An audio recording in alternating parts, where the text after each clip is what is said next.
cosmic attraction of spiritual cult during the last Gorakshapur Dharma Mahachakra spiritual congregation.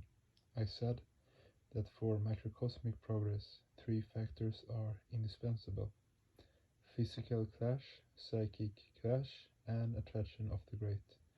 Whenever there is clash or conflict within any structure, whether subtle or crude, it requires subtlety. This applies to both psychic clash and physical clash. The more subtle the crude mind becomes as a result of internal clash, the more its spiritual awakening. It is mentioned in Sharya Vinishaya. Tula duni duri anshure anshu duni niravara sisu.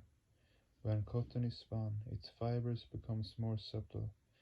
As a result of further spinning, that is further physical clash, its fiber becomes so subtle that they are almost invisible to the eye.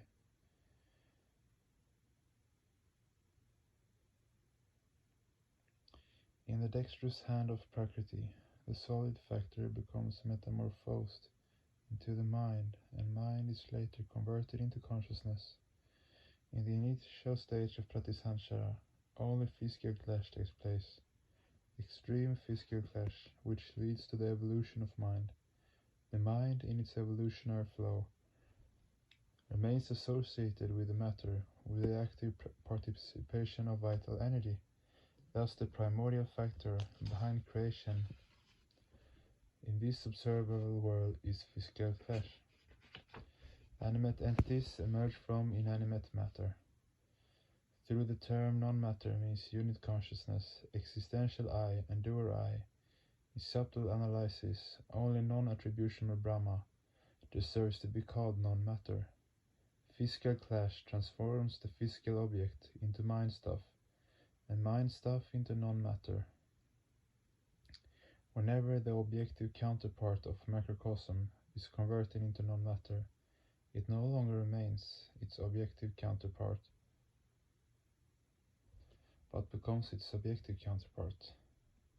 Though the unit mind originates from matter, in the absolute sense it evolves from the macrocosmic mind. Matter is nothing but the combination of physical vibrations emanating from the cosmic mind. What we call physical clash is, from the cosmic point of view, direct macrocosmic psychic clash, and from the microcosmic point of view, indirect macrocosmic psychic clash. When so-called physical clash is superseded by direct macrocosmic psychic clash due to close proximity to the supreme cognitive entity, a material object becomes a conscious entity. When that conscious entity is further assailed by the direct waves of the macrocosm, it can be called the human mind. Thus the human mind is created as a result of physical and psychic clash in the relative world and macrocosmic psychic clash in the absolute sphere. The appropriate structure for the human mind is selected by the macrocosmic mind out of the five fundamental factors. That structure is the human body. So in human beings there is both physical and psychic clash, due to the impact of both a gradual advance along the path of progress.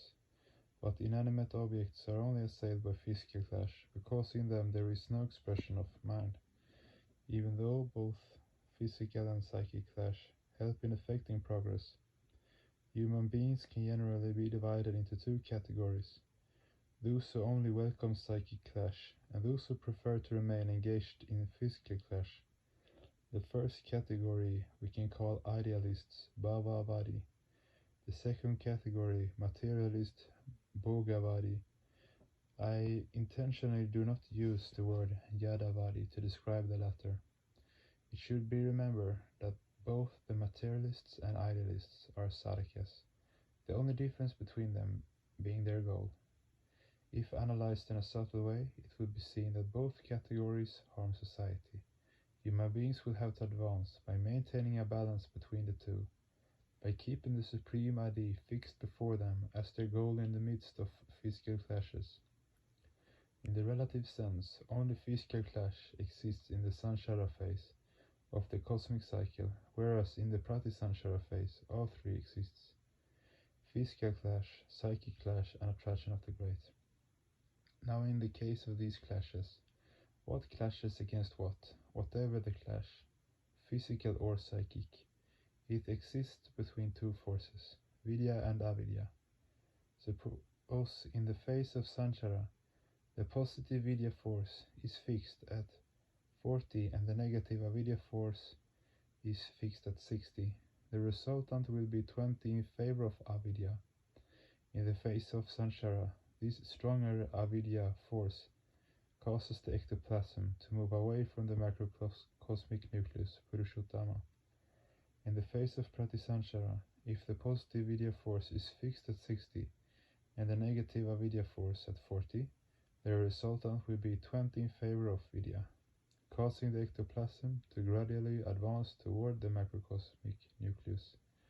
The subtle cosmic mind stuff is metamorphosed into the material particles of the relative world.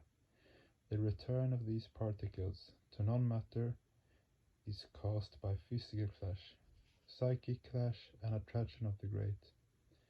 To encourage physical clash is also a kind of sadhana, which is called karma yoga. In karma yoga, human beings perform sadhana physically by rendering service to living beings and the world at large, by conducting scientific research, etc.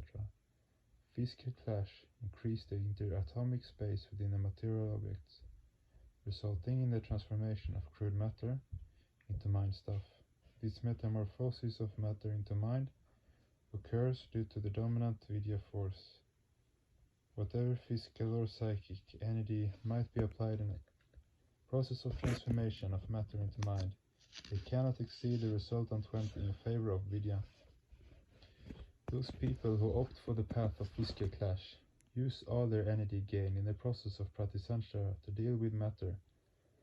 Thus, although there is no scope for the acquisition of knowledge in their minds, there is certainly room for devotion, because the goal of the vidya force, with which they are engaged in physical clash, is Purushottama. So those who move with the flow of vidya are certainly advancing towards Brahma. This movement towards Brahma, this attraction towards Purushottama, is termed devotion. Self-awareness arises as a result of clash. The awareness that arises as a result of physical clash is termed yada buddhi, crude physical awareness, for it remains associated with matter. The consciousness of animals and undeveloped humans is matter-oriented. Even the atheists and materialists of the so-called progressive human society are no better than people of dull intellect. Such people want to deny the existence of spirituality just to cover up their own intellectual hollowness. Their denial betrays their moral and intellectual bankruptcy. This does not speak of their glory, nor does it diminish the value of spirituality. Devotion plays a positive role in the process of clash. Had there been no factor to maintain the balance among all the objects created within the macrocosmic mind, the entire structure of the universe would have fallen apart. To maintain harmony and balance within the universe, there is a mutual attraction among all objects. Each microcosm is attracting the other microcosms. All finite microcosms, his innumerable manifestations, are entitled to his deep universal love, with which he has bound each microcosm to himself, and in which his divine ocean of bliss is perennially flowing. Attraction is the innate characteristic of macrocosms. When the attraction is for finite objects, it is called kama, longing for physicality, and when it surges towards the cosmic entity, it is called prema, universal love. Of course, kama is nothing but a limited form of prema. When microcosms runs towards Paramapurusha with the irresistible force of universal love, it is termed devotion. Since clash drives the microcosms to move towards subtlety, it follows that then clash must be the sustainer of devotion. The materialists are the worshippers of kama. They remain preoccupied with casteism, nationalism, communism, etc., confining their love to a particular social group or state, and do not feel any calm of conscience in spitting venom against another social group or state. Such a limited expression of love should not be called devotion. Those who are genuine devotees will shower their love equally on each and every entity of this universe. When materialists show off their universal love, it is nothing but a facade to misappropriate others' property. Some people choose the path of psychic clash in order to satisfy their psychic longings.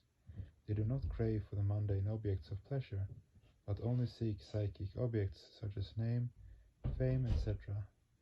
Pure psychic clash is perhaps subtler than the physical clash, but how far can it promote human welfare? Even educated and intelligent people are found to indulge in constant mudslinging against others merely to attain name and fame, even though they are free from the instincts of greed for money. Can this sort of psychic clash lead the mind towards subtlety? On the one hand, ectoplasms being powdered down due to clash may achieve a fair degree of expansion, but on the other hand, under the dominance of the propensity of greed, the mind gradually moves towards greater crudity, that is, it moves along the path of negative pratisanshara. That is not to say that physical and psychic clash should be avoided. On the contrary, they should be encouraged, but without losing sight of the macrocosmic goal. When one's mind becomes more subtle and expanded, it is no longer assailed by petty thoughts. The psychic ectoplasms will be powdered down, and melting in the heat of sadhana will be ensconced in the non-attributional stance. Physical and psychic clash attains the highest fruition in the attraction of the great.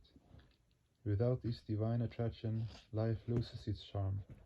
The human mind is one's greatest friend if it moves towards subtlety, but if it degenerates to the level of crudity, it becomes one's deadliest enemy. Through the process of psychic clash, human beings of today are able to make atom bombs, but as their endeavor is motivated by materialistic desires, the consequences are dreadful. The structure of mind is determined by the nature of its object. If the psychic object is crude, the interatomic gap within the mind will become increasingly smaller, and the mind will ultimately refuse to accept anything except its own crude object. This is the reason why the supporters of narrowisms become incapable of accepting rational ideas. Their psychic receptivity is lost due to the superimposition of crude ideation. The necessity of the resultant video force, thus 20, becomes irrelevant to them. They say, "Why should I bother about such subtle things? I'm quite happy as I am." Such people, engrossed as they are in materialisms, are bound to be reborn in crude material bodies.